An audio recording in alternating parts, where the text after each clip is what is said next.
You good? But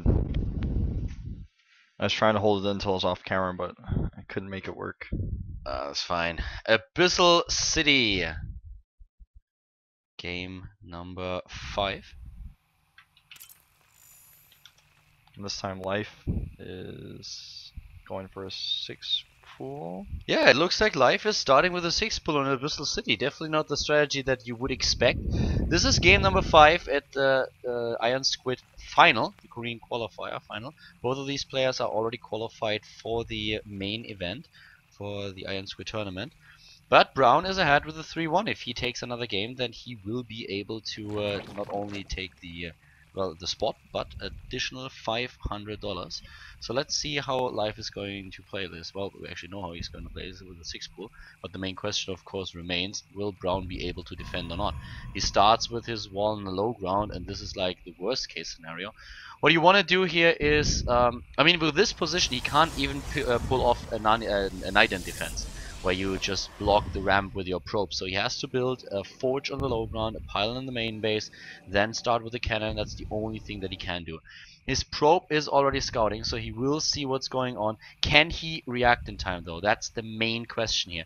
He sees the pool, and let's see what he is deciding to do. He immediately heads out with the probe and starts the forge. Yep. Now we'll see if. I mean, I highly doubt it on a map of this size, but Life could go for the drone pull. I don't think he will. He's just gonna transition. Brown is actually trying to wall. I'm not that. I'm really interested if you can pull this off. It's gonna be really rough. I don't think he can. It's the first time that I see this build on Abyssal City, so with the distances it might be working. That might work. On most of the maps, if you try to wall, you will die. Yeah. But he still might die. Like, I'm not 100% convinced. The Lings are taking a little while to get across, though. yeah, they take a long time. The distance between the bases on ground are actually a lot bigger than I thought. I think he will be able to pull this off. He might have to. He might have to make a second pylon in between whichever one he attacks. He should just try to target down the gateway, to be honest with you. Well, actually, both pylons attacking. The thing is, if you force a cancel on the gateway, you will be in a position where your opponent's tech is delayed once again, which is always pretty cool to have. But he will kill both pylons. But the wall is safe. Yep. Oh wow! But the cannon is unpowered. Why is he not? Why did he not try to break down the pylon? That was a little bit too late already. I guess so, yeah, but that was odd. Harvester count is now 16 to 10. And the key here, the difference in this, and similar to what you talked about with Night End, is that you don't have the ability to harass the probes in the main base after this. You know, when you get the wall up like this, yeah, you had to lose a pylon or two. But now it's like, okay, well, I can't annoy him in his main base. He's going to be able to mine gas normally. He can get his next up really quickly. This is kind of brutal. We have 12 harvesters against 17, a very fast nexus, the wall is completed, and this is definitely not how Life envisioned this. I did not know that you could wall like this. This was pretty close, it was very clutch, but on most maps you will die immediately if you try to wall on the low ground, because your structure will break, your wall will be open, and then you can just push through and have the circlings in your opponent's main base. But he was able to pull it off here, so I have to say that was quite impressive. Oh, he's messing around with his Lings a little bit, maybe trying to scare Brown into thinking that he's going to actually do a Baneling follow-up or something like that, but it's not the case. Another thing to note on that note, I'm saying note twice, but something to think about is that Brown is now stuck in his base. He can't get a probe out to scout without killing one of his structures. So if he kills a pylon, what if Life has a bunch of Speedlings out there? We have now the second cannon just because he wants to be safe. One of the possible follow-ups for Life is of course a Baneling bust. That's one of the things that you can do in order to get back into the game. But still, at this point, everything is looking good. We have now 24 to 17 harvesters. The third base coming up for Life, but you can already see that this is very late in comparison to what we usually see on this matchup. And everything is going well for Brown. He can use his chrono boost on the economy. He has now the double saturation already. So he has just a great position. Yeah, This is a tough map for Protoss, but when you have this early lead, you can do a lot of things with it. And I think we'll probably see him actually go for the Immortal push. But it's going to be so much harder for Life to defend it. You know what I really have to say is that this is a build you would not expect. You just said it the best way. You said that in this map, it's pretty tough for Protoss. And because it's tough for Protoss, you don't expect the Zerg play. You suddenly just go for a 6 pool. You're like, well, he's going to play the standard game. I have to find something that works here. Maybe go for an Immortal push for 2-base timing, do something. But now we have a scenario where Life decided to be aggressive. He is behind with 2 maps already in this best of 7, and if Brown takes this, then it's over. Yeah. This is pretty ballsy for Life to pick a build like this, but he has shown in the past that he is not afraid to do aggressive strategies that are really risky. I love, by the way, that we have now a lot of scouts everywhere, because Brown knows that Life has won a lot of games with Nidus.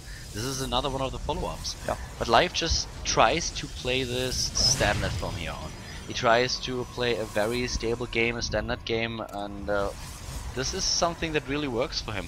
The problem is though that he's now at 40 harvesters against 43, and at this point in time you're usually already ahead.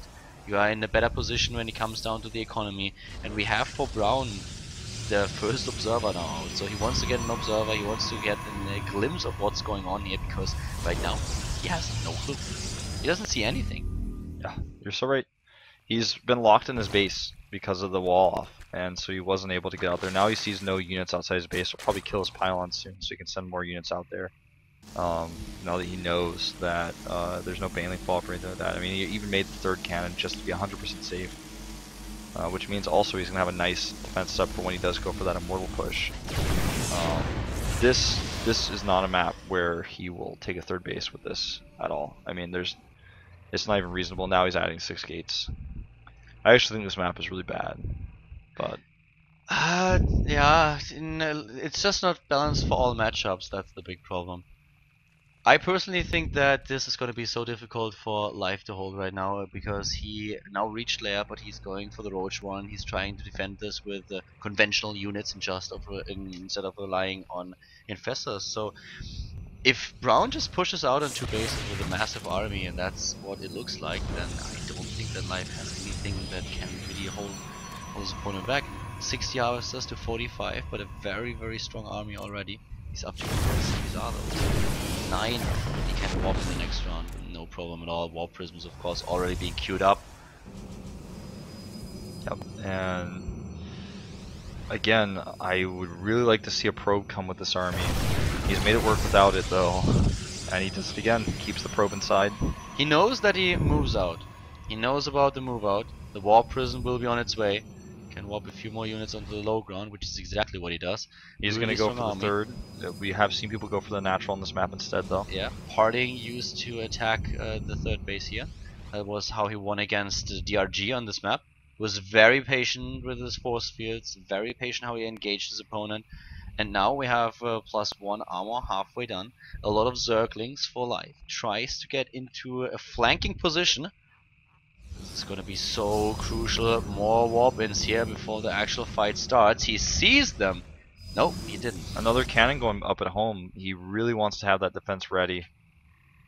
This is such a tense moment for Life. He's 1 game away from losing here, and he's got to defend this push. Brown can taste victory in his mouth right now. Brown actually goes for the natural right now. He gets into this position, and wow, he's attacked from every single angle possible. Nice force field, really fast as well.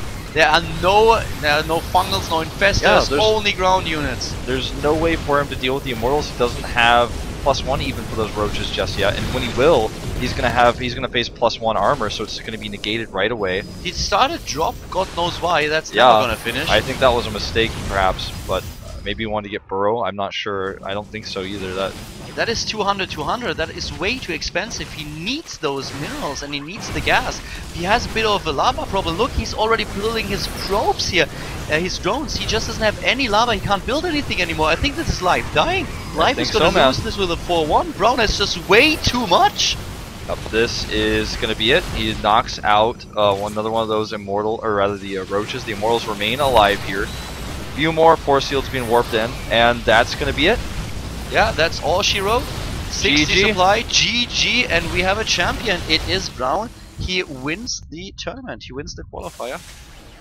Advances over live with a 4-1, gets the not only the invite but also the $500. And not just, I mean, yeah, that's true and all, but it's like, if you look at the player list before we start casting and all the great players we have in here, you know, you look at Brown, you're like, oh yeah, he's pretty good. He was in Code S once. Yeah. But you don't imagine him not only able to take out all the players he did in order to get here, but he also took out Life, who's in the Code S finals right now. If you would have asked me at the beginning of the tournament, pick 10 players that you think might win this, Brown would not have been one of them. Yeah, same. So a really good story here, you know, that he's now qualified for the tournament. Maybe he can even go all the way here and make it to the finals. That's exactly the story that Slayers needs right now. They are in such a bad position, and the last time it was really tough on them.